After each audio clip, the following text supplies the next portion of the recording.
Bonjour et bienvenue à tous. My name is Isabelle Leroux and I'm the president of the Alliance Française Miami Metro. It's my pleasure to welcome you to the first lecture in this winter's Zoom series of the making of the Great Museum of Paris from 1900 until today. Following our previous Zoom series during the winter of 2024, tracing the history and heritage of the museum in Paris during the Revolution until the end of the 19th century, we continue the story over the past 125 years with presentation by the curators and directors of a house museum, a presidential museum, a private museum, a brand new museum still in the making, and of the first and largest museum in Paris, which has never stopped reinventing itself after more than 230 years. But first, today Russell Kelley will set the stage for the museum founded in Paris since the turn of the 20th century, and especially since the beginning of the Fifth Republic in 1958. Introducing the 5 museums that will be the subject of individual lectures in this series: the Nissim de Camondo Museum, the Louvre Museum, the Fondation Cartier Museum, the Musée of the Great Century, and the Centre Pompidou, along with many others, highlighting the major trends in museum over the past 125 years. Before we get started, and as a reminder, we are using a Zoom webinar format. This means that you can only see the guest speaker. Please use the chat line to communicate with all participants. Don't be shy, give it a try, and tell us where you're listening from. We also ask you to use the Q&A icon at the bottom of your screen to ask questions. They will be answered by our speaker at the end of the talk. It's a 1-hour talk. I will check the Q&A where you will put your question, and if we have time, I will pick 1 or 2 questions. Please note that the event is being recorded and you will receive the recording link in a few days. This program is presented by the Alliance Française Miami Metro and the Alliance Française de Chicago, with communication support from the Federation of Alliance Française USA, which oversees 115 Alliance Française chapters in the US only. A few words about our speaker, about Russell. Russell Kelley was the curator and moderator of the past 5 winters lecture series about the history and heritage of France. He has lived in Paris for 30 years and is the author of The Making of Paris, the story of how Paris evolved from a fishing village into the world's most beautiful city. His new book, Walking Through the Ages of Paris, 10 historical walking tours through the city of life, will be published later this year. Russell, we are eager to listen to you. It's your turn. Thank you very much, Isabelle, et bienvenue à tous, and greetings from sunny Palm Beach, Florida, not Paris. So I have a big job today to cover 25 years of museum history. So let's get right to it. So when you go to Paris, what are the first things that you do? You either go to, or you go to both. You go to Notre Dame, and most tourists go to the Louvre. They are the 2 most visited sites, along with the Basilique de Sacré-Cœur in Paris. And as you can see, everything in bold here is a museum. So museums figure prominently in the itineraries of visitors to France. In fact, of the top 24 sites visited, 18 are museums in Paris. And there are a lot of museums in France and in Paris.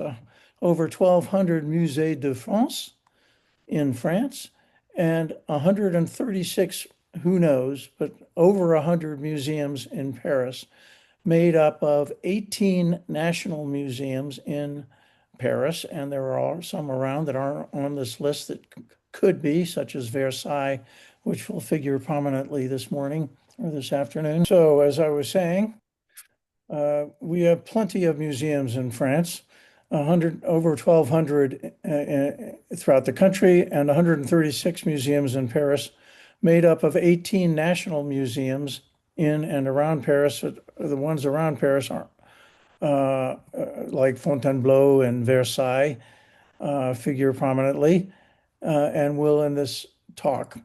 14 museums of the city of Paris. There are many museums devoted to individuals and a wide variety of what I call eclectic museums. It could be about the sewers of Paris, the catacombs, or a smoking museum, etc. The most visited museums in Paris are mainly art museums, and that will be the focus of this talk. And it'll be broken up into three parts: a quick review of what we covered 2 years ago in the introductory series on the first museums in Paris. And then we'll carry on with the museums since 1900.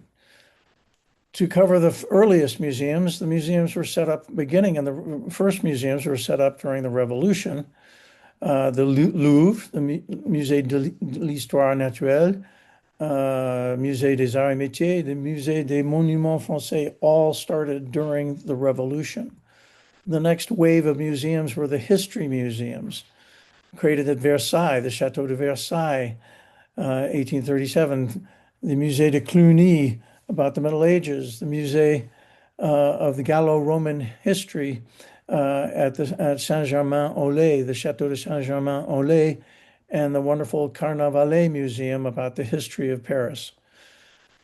After Napoleon III took over, there was a series of, through the rest of the century, of no fewer than 5 different international exhibitions. The first 3 inspired the creation of the first French Museum of Applied Arts, the Musée des Arts Décoratifs.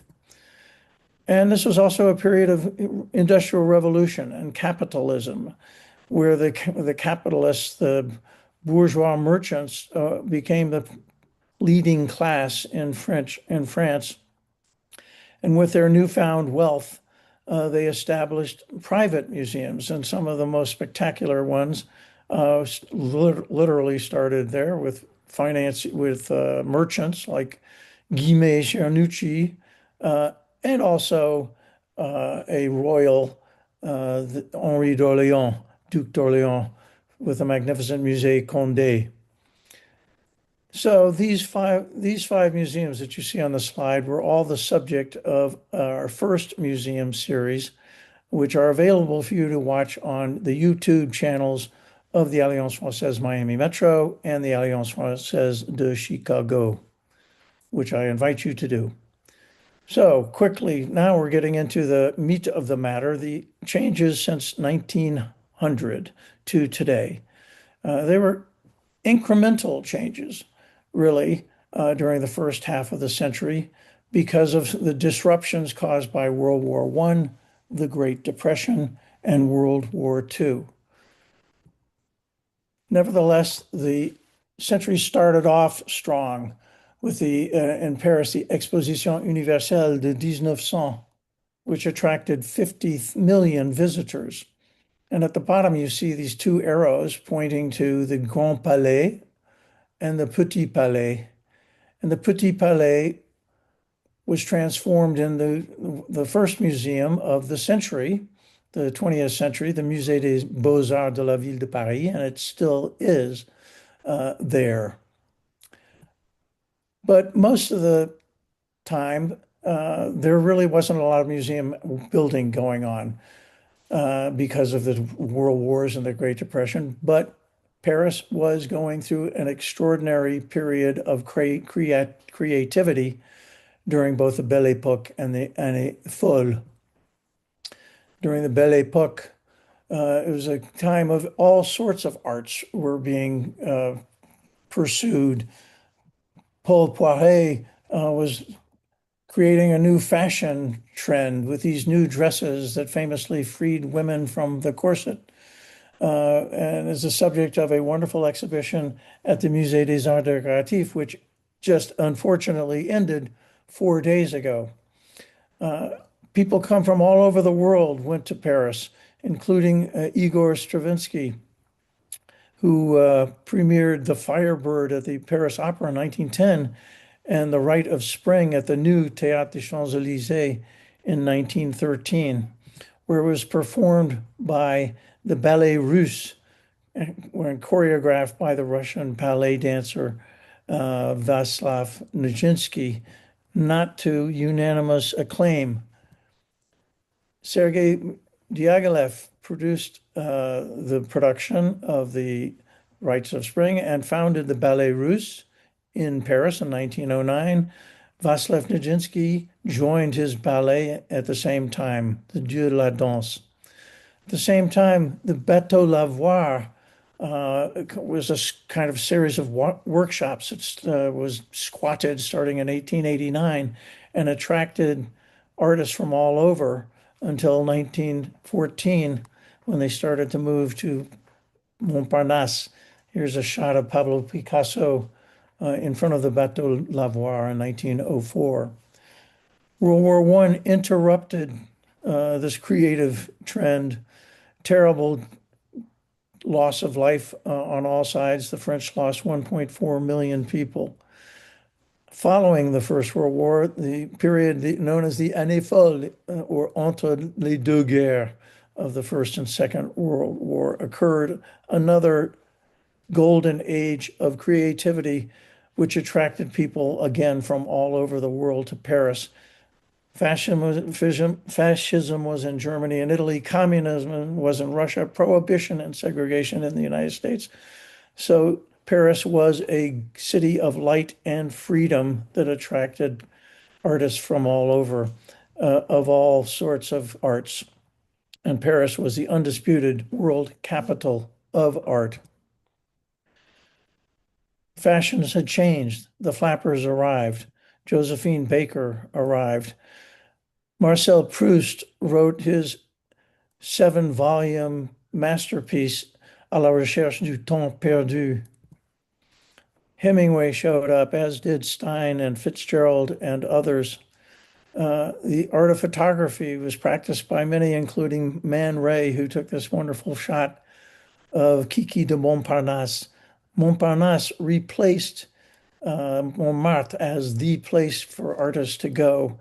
And here we have on the left Modigliani with Picasso and the philosopher Salmon and art critic André Salmon in Montparnasse in 1916. It was the place to be, the Boulevard Montparnasse. They would hang out at the Dôme, which opened in 1898, or La Coupole, which opened later in 1927, or they'd go to the Closerie des Lilas near the Boulevard Saint-Michel, which opened in 1847.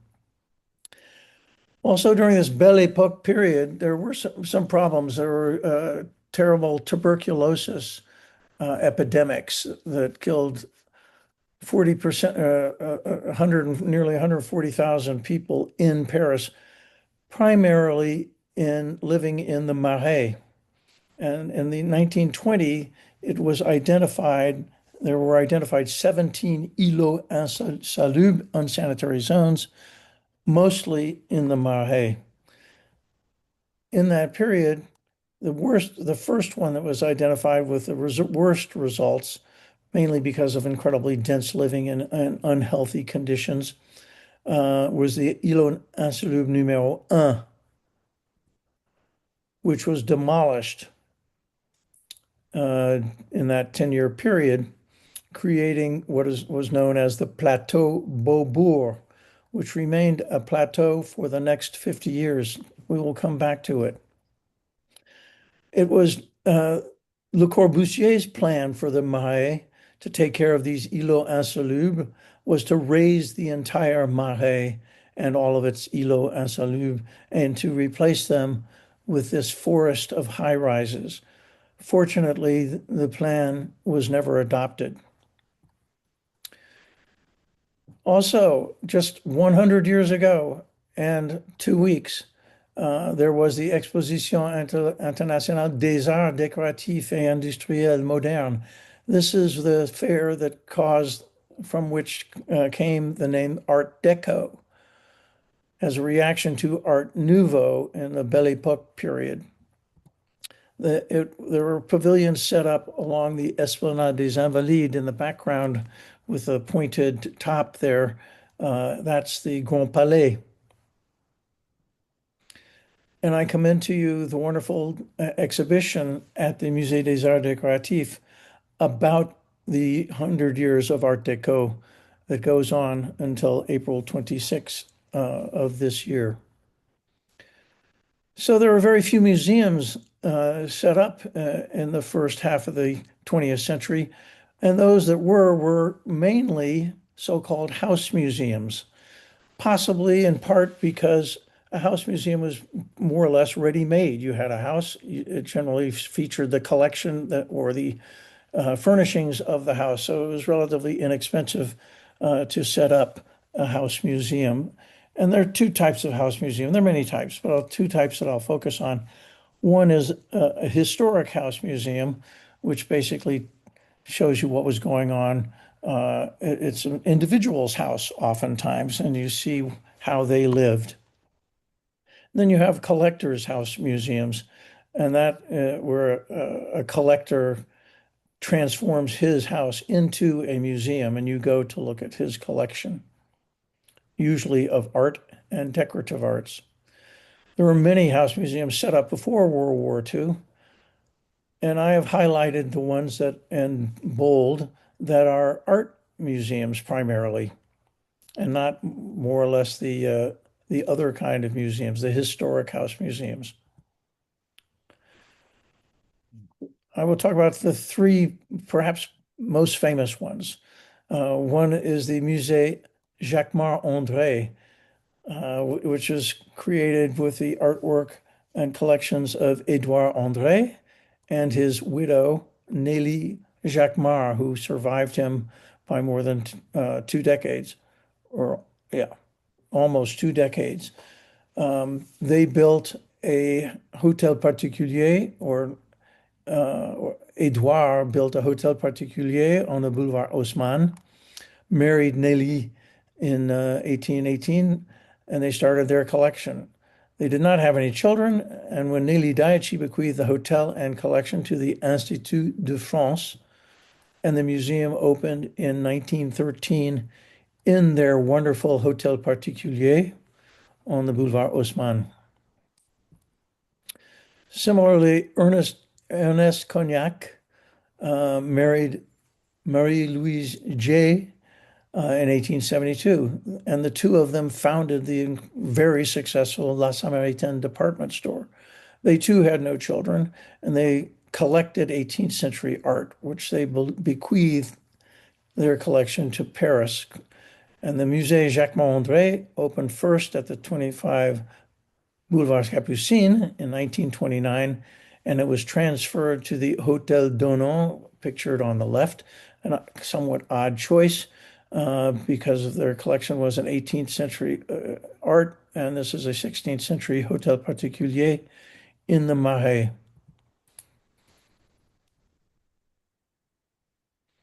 And finally, Moïse de Commondo, another self-made man or inherited wealth of which he kept, born in Istanbul, moved to France, married Irène Kahn d'Anvers. They divorced after only 10 years and 2 children.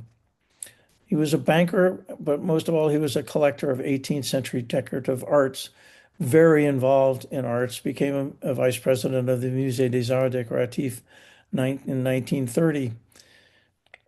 He built the Hôtel Particulier at 63 Rue du Monceau after his divorce, and started his collection. He had 2 children, Nissim de Commondo, after whom the museum is named, who was a pilot in World War I and tragically was killed in action in 1917. And a daughter, Beatrice de Commondo, who married the very wealthy Léon Reynac. And they had 2 children, Fanny and Bertrand. And because Léon Reynac was more than able to take care of his daughter, when Moïse de Commondo died, he bequeathed his collection to the French state, where it is managed by the Musée des Arts Décoratifs. It opened in 1936, and it had the stipulation, which was not uncommon to house museums by private collectors. Nothing could be moved, loaned, or added. And the Musée de Commando has been under restoration for 2 years, and it's got 2 years to go. And I'm very pleased to say that next week, Sophie Much will tell us the story in much greater detail about the making and remaking, which is a challenge given the stipulations I just said, of the Musée Nissim de Commando. There are many museums, house museums after World War II as well. The most interesting one, I think, which I will mention later, is the Hôtel de la Marine. But the ultimate historic house museum of the period has certainly got to be Versailles. And Versailles is a wonderful example of so much that has happened in the making and remaking of museums over the last 125 years. First, let's go back just a little bit to the Revolution. So after the monarchy was abolished in 1792, all royal property was confiscated, and that certainly included the Chateau de Versailles. And its goods were all dispersed. Paintings, antique sculptures, jewels were sent to the Musée des Arts, Central des Arts, later renamed the Louvre Museum. Books and medals went to the National Library. Clocks and scientific instruments went to the Conservatoire des Arts et Métiers. And animals in the Royal Menagerie went to the Musée d'Histoire Naturelle. But the remaining contents of the palace were all sold at auction during a 1-year period in 17,000 separate lots, leaving the palace empty. So 40 years later, Louis Philippe takes the throne, and he doesn't move into Versailles, which is a wreck at this point, but he transformed Versailles into a museum dedicated to toutes les gloires de la France, a museum of the history of France. And this features, there are other wings as well, but the Galerie des Batailles on the first floor is the grandest expression of the museum. But that museum was a history museum, and it was transformed, or Versailles, another museum, was created alongside the History Museum, a museum of the royal residence. And that transformation to the House Museum started in 1892 with a series of dedicated curators, the first of which was Pierre de Noailles. And you can see all of these curators, but the things that stand out about the two that I will be discussing is their length of service. Pierre de Noailles was curator for 28 years. Extraordinary. And his objective was to restore the royal residence as it was at the end of the Ancien Regime.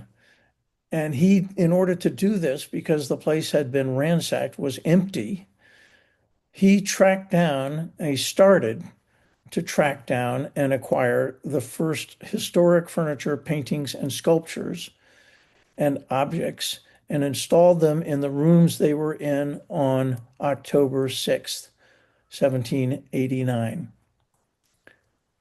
Why October 26th?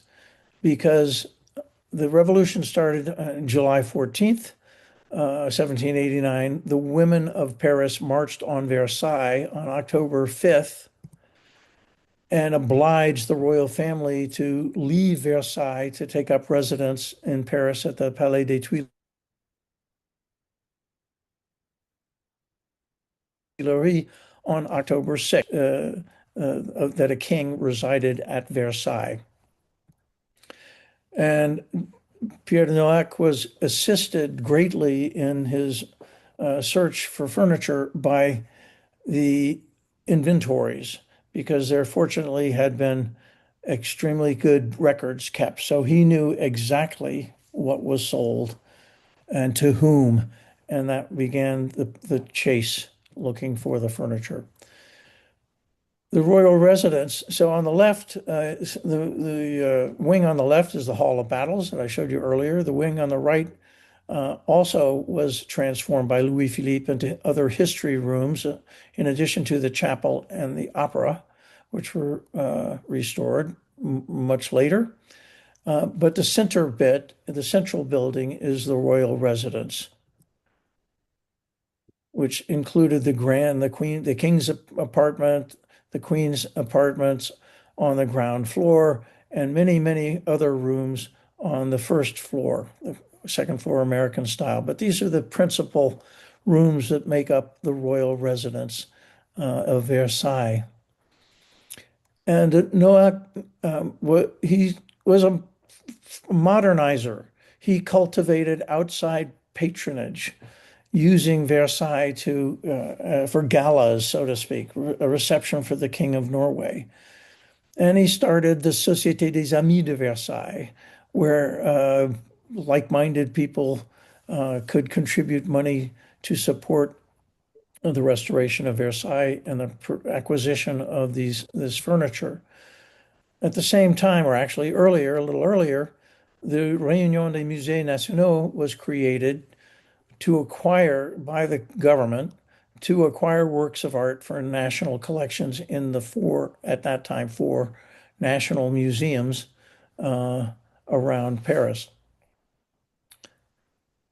And it also received donations from the Société des Amis de Versailles in order to make acquisitions. World War I came along.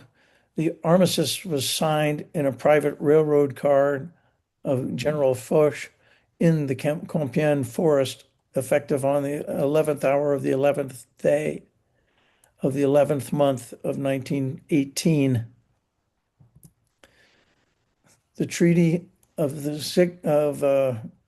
Versailles was signed in the Hall of Mirrors, emphasizing once again Versailles' political role. And that's the hall set up with chairs. Pierre de Noack retired in 1920. In 24 and 27, John D. Rockefeller Jr. made substantial donations to Versailles, beginning American philanthropy to Versailles, and it went on to many, many other places as well. Leaving Versailles aside for a moment, there was one last Exposition Internationale.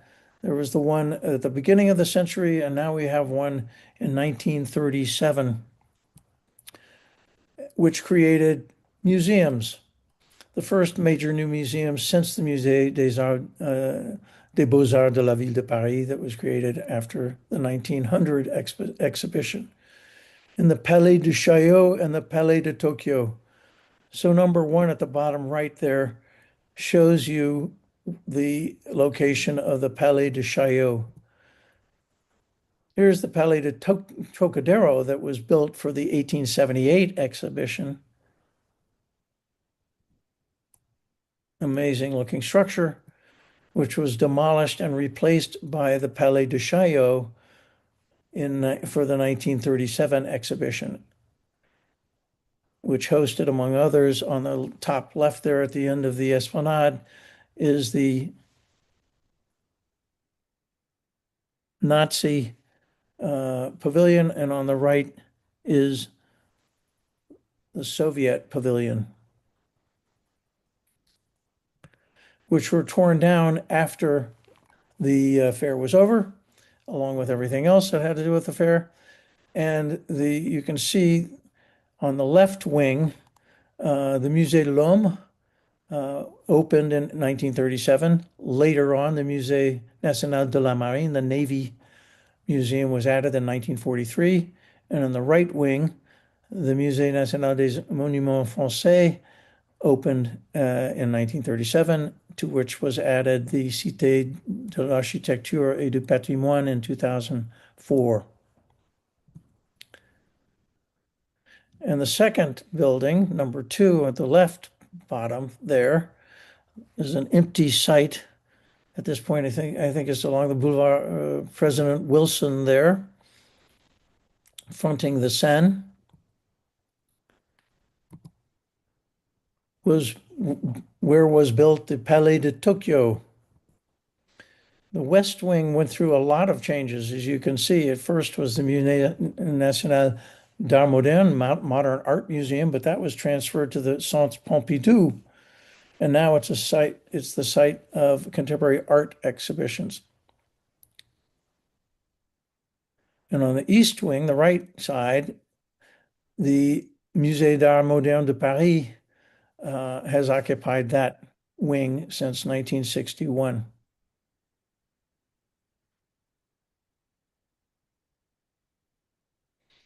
World War II broke out. Germans occupy Paris on June 14th, 1940. Armistice was signed between Germany and France in Compiègne on June 22nd in 1940, in the very same railroad car where the Germans had signed the armistice in 1918. The very next day, Hitler visited Paris. 4 long years later, Paris was liberated on August 25th, 1944.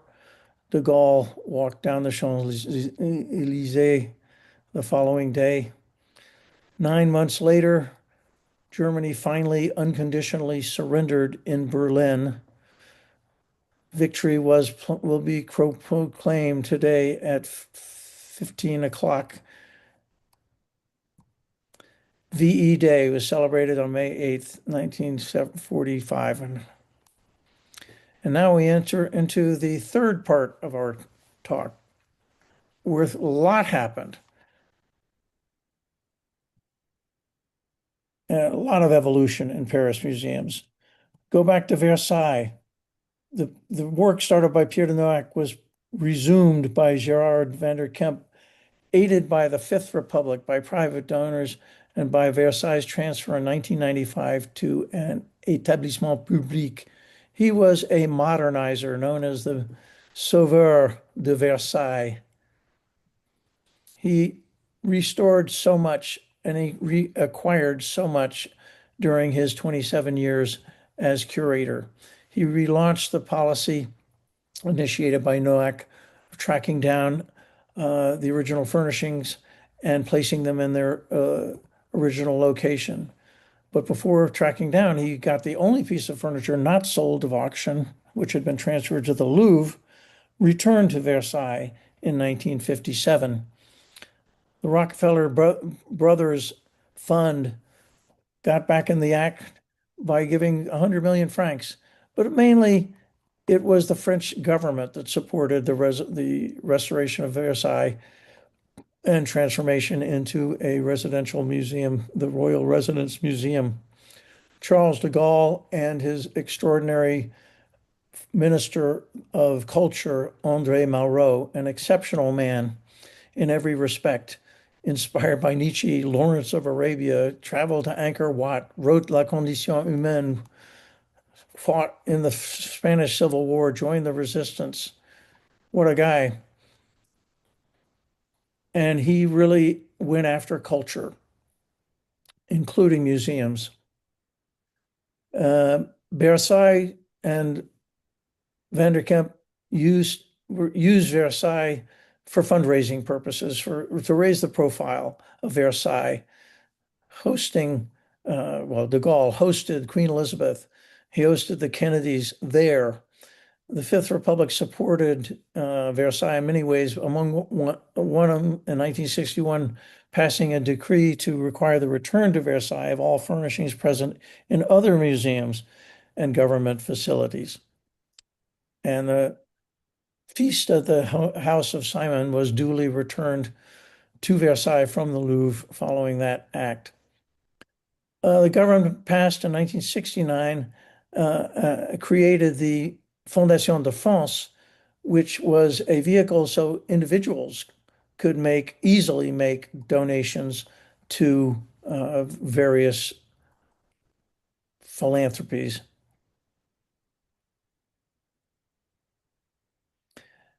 And Van der Kemp married Florence Bennett Harris in 1963, and she founded the Versailles Foundation, another like it was a precursor to the American Friends of associations that are all over the place now.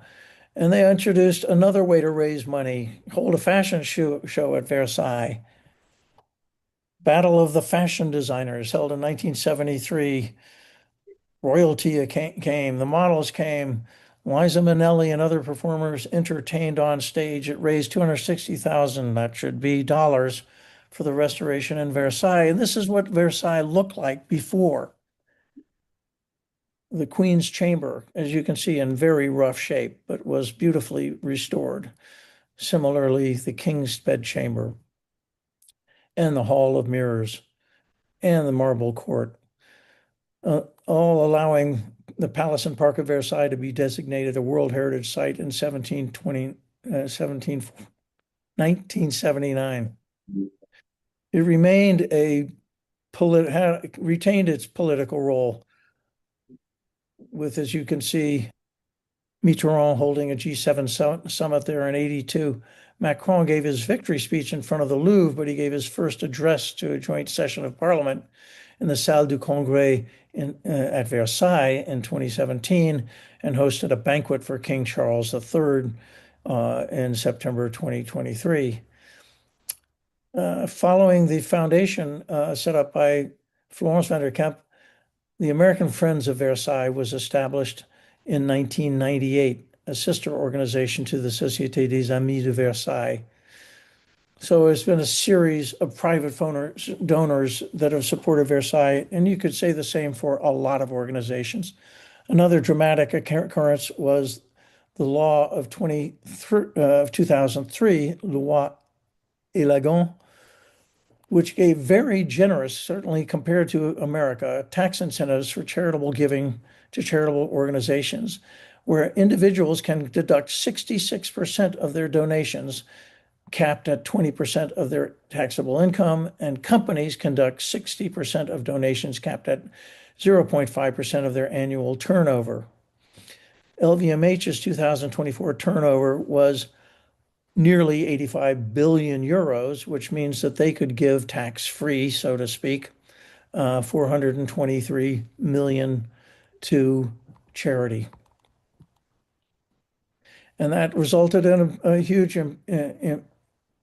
assistance for Versailles, redoing the golden gates of the royal gates with $5 million from private donors, acquiring 2000 a desk of the brilliant ébéniste Riesner for nearly 7 million pounds, thanks to gifts from Sanofi Aventis and LVMH. There are now 100 history rooms and 100 royal residence rooms, not all open to the public, but it's quite an accomplishment to transform that chateau.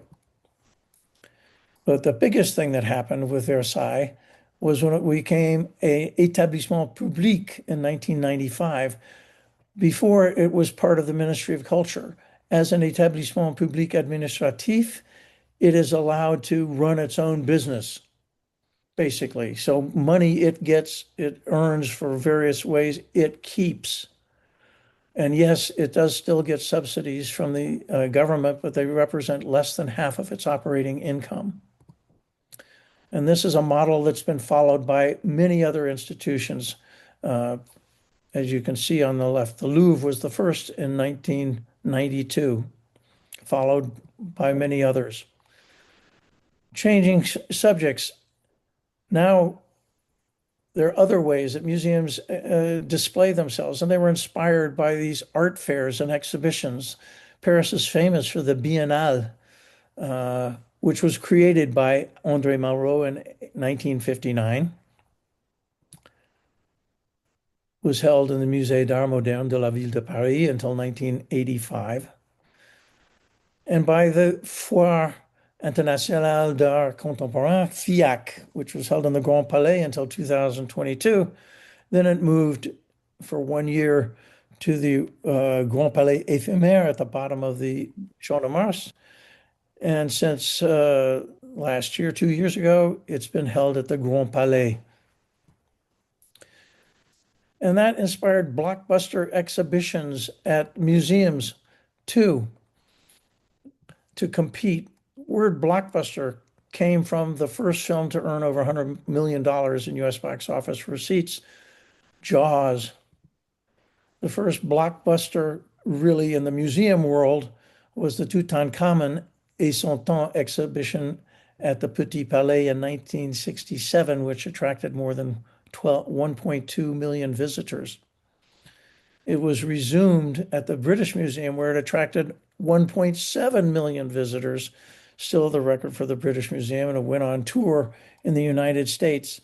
And now every museum has multiple shows, maybe not quite like the Tutankhamun exhibition, but just now you can go see the Jacques-Louis David exhibition at the Louvre, or the Sargent exhibition at the Musée d'Orsay, or the Gerhard Richter exhibition at the Fondation Louis Vuitton.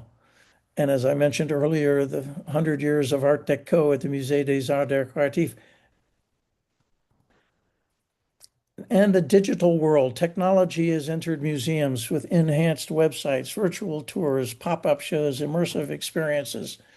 If you go to the Louvre, there are 3,500,000 works of art on display. But if you go on their website, you can see 500,000 art objects. If you go to the website of the Musée de Condé at the Château de Chantilly, you can find every one of the 206 pages of the Les Très Riches Heures du Duc de Berry. And all museums are following that trend with incredibly robust websites. The Musée at Versailles had 8.4 million visits to Versailles in 2024, but 10.27 million visits to their website. And the city of Paris has put a digital collection of more than 400,000 works that are all in the public domain from all of its 14 museums online. Musée de la Marine opened in 2021, overlooking the Place de la Concorde. It originally was the Garde Meuble, where the royal furnishings were stored on the left, built by Louis during the reign of Louis XV. Louis XVI was executed on that very square, and that is his building. The Musée Garde Meuble is right there. After the Revolution, it became the Musée. Immediately, it became the Hôtel de la Marine. It was the Marine headquarters, and it now opens as a museum with apartments of the Intendant, staterooms, the history of the Place de la Concorde, the Navy, and the magnificent Altani collection. But the historic museum for the Intendant is perhaps the highlight. And you have this wonderful modern concept or technology, the Confident Audio Guide. You don't have to push buttons or anything. It knows where you are. And it will, when you stand in front of an object, it will tell you what you're looking at. Don't miss the Altani collection, which is in the same building with spectacular masterpieces from all over the world. Other technology, the Atelier des Lumières opened in an old steel foundry, which shows these projects on the walls and the ceilings and the floor, fantastic exhibitions. A virtual reality show called Éternel Notre Dame was on in the old Vinci parking lot on the Parvis Notre Dame for 3 years. It just closed. And you follow your guide around and see how Notre Dame was constructed all the way through the fire. It's amazing. purpose-built museums for contemporary art transforms museums. It used to be that museums would move into old buildings or reuse them, repurpose them. But here, starting in perhaps the first one was the Museum of Modern Art in New York, followed by the Guggenheim Museum, remarkably designed by Frank Lloyd Wright, and the Gehry Museum.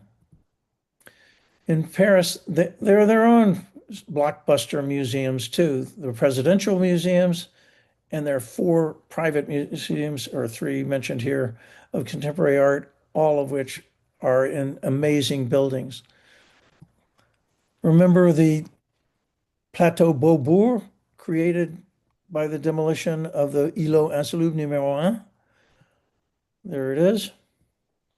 Used as a parking lot in 1970. And then they transformed it into the Centre Pompidou.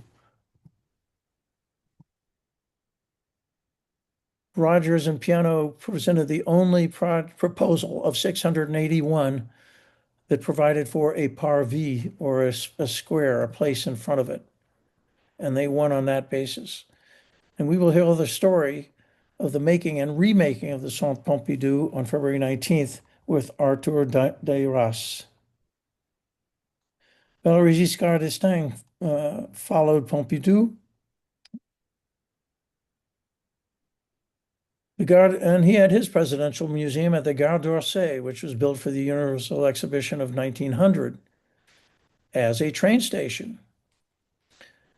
Station closed in 1939, and it was at risk of being demolished, but it was transformed into a magnificent museum of French art, mainly Impressionist and post-Impressionist art.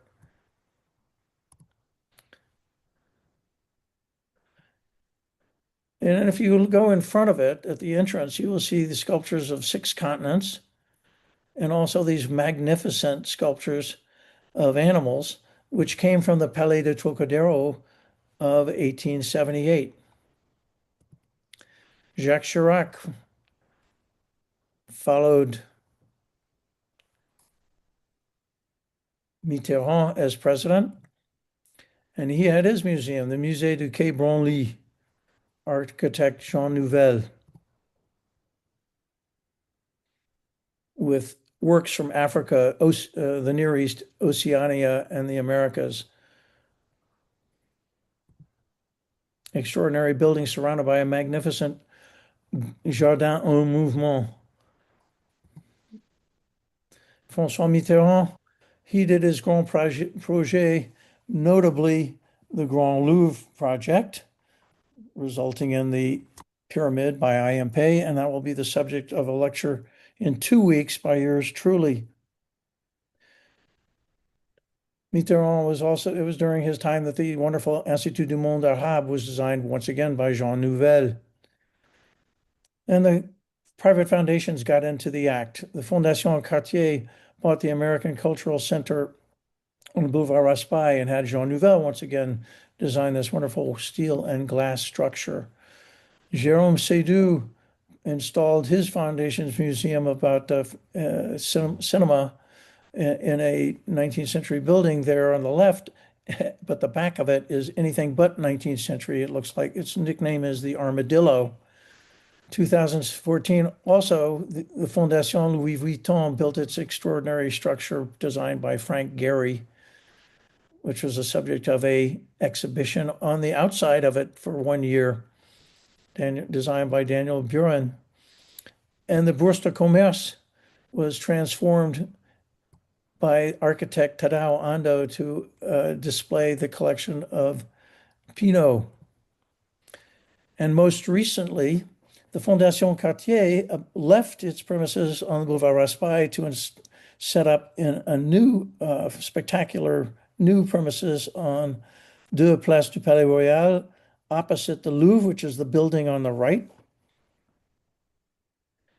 occupying what had originally been built as the Grand Hôtel du Louvre for the first Universal Exhibition in Paris. And it was transformed into a department store in 1867, and then it was occupied by, I think, 200 different antique shops called the Louvre des Antiquaires, which finally closed in 2015. And now it's been spectacularly transformed by, you guessed it, Jean Nouvel into a spectacular new space for the Fondation Cartier. There are more museums to come. The Giacometti Museum will open this year. The Musée du Grand Siècle in Saint-Cloud, the great century, the 17th century, when so much was done in Paris. Great philosophers of the century of Louis XIII, Louis XIV. Hector Guimard, the creator of the wonderful Metro, Art Deco, Art Nouveau Metro stops, among other things, will open, and the Musée de Notre Dame. But first we have the Musée du Grand Siècle, located in Saint-Cloud, just outside. The chateau of Saint-Cloud was destroyed during the Prussian siege of Paris in 1871, but the caserne survived, and it is being transformed into this museum space. And we were fortunate to have Alexandre Gady, who is the director of the mission of prefiguration. He's responsible for really putting the museum together, to tell us all about that project en français. But before that, please join us next week for the making and remaking of the Musée Nissim de Commando with Sophie Moch. Merci.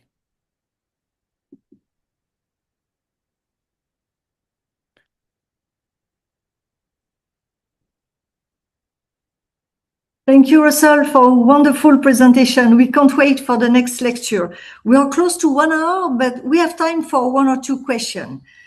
In your 5 upcoming lectures, you will present more in details the evolution of 5 museums, very different by their architecture, collection, or activities they propose. Do you think that a museum now is defined more by its collection, its building, or the experience they provide? Or you think now it's the whole thing? And finally, the fact that now when we go to visit a museum, we discover architecture, collection, experience, the whole things facilitate the accessibility to those museums to everyone. Well, it's clearly the museums are trying to attract, hit all of the buttons that you mentioned there. The new museums that I mentioned, the so-called blockbuster museums, the buildings themselves are works of art. So they want you to come to look at the museum. That's one way to get you to come. One of the things that they're having, and they have these blockbuster exhibitions. So you get to see phenomenal exhibitions that feature not only the collections of the museums, but they oftentimes they can get, they usually have on loan works of art from many, many other museums across the world, which is really extraordinary. I think the biggest challenge that they have these days is attracting people to their permanent collections, because everybody's going to see the special exhibitions. And they're trying to approach that through technology. And I still get frustrated when I go to the Musée d'Orsay and I can't read the captions because they're so small. But sooner or later, they'll come up with a way of magnifying them. And the audio guide confident that I mentioned at the Hotel de la Marine is a transformational experience. So they're trying to attract you for every point of view, and that's the theme of the talks of this whole series, is how all of these museums are being made and remade because they have to. The competition's incredible. Absolutely. Russell, a personal question. I know that you visited all these museums. Do you have a preference? That's a tough one. No, I love them all. How's that? No, I I've gotten to know the ones I got to know the best. I guess I like the most, and I know the Louvre and the Versailles, which are probably the two biggest ones, the best, just through intimate study. but there's so many great museums. I can't play favorites. Thank you, Russell. We are coming to the end of this lecture. Thank you so much again, Russell, for a wonderful presentation. Thanks to our partners for their support. Thanks to Solange and William Brown for sponsoring the new museum series. Thank you to you, the audience, for being with us. And see you next week, next Thursday, January 22 at 10 a.m. Pacific Time, 12 Central Time, 1 p.m. Eastern Time, 19h heure de Paris. Sophie Moch will tell the story of the making and remaking of the Nissim de Camondo Museum, one of the great house museums of Paris. Merci à tous et au revoir. À la semaine prochaine. Au revoir. Au revoir Russell, au revoir à tous.